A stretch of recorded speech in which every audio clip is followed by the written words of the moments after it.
Je m'appelle Corentin Douguet, je suis navigateur professionnel. Je vais courir sous pavillon belge dans quelques jours pour la première fois de ma vie.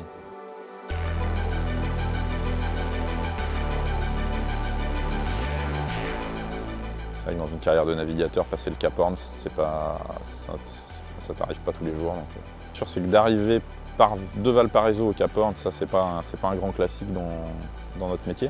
Donc ça change un petit peu la donne, mais peut-être pas tant que ça, on verra à quelle sauce on va être mangé. Et puis après le Cap Horn, on arrive dans une zone qui est très compliquée à naviguer.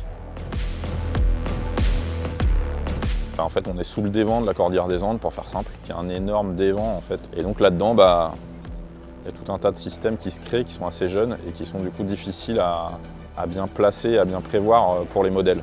Donc en fait, là, c'est un des endroits où on fait de la course au large qui est le moins bien calé sur la prévision. Donc ça rend le jeu très ouvert. Il doit y avoir un peu plus de 3000 milles à faire là pour remonter du Cap Horn au Cabo Frio. C'est à peu près le double de ce qu'on va faire là pour descendre au Cap Horn. Donc ça peut très bien se passer, ça peut être hyper compliqué. Si tu as en mémoire un peu les Vendée Globe, sur le dernier Vendée, Thomas Orvillon, là, il avait pris un grain monstrueux là, dans cette zone-là, venu de nulle part, où il avait déchiré des voiles, etc. Enfin bref, donc, voilà, c'est un coin compliqué, donc on verra.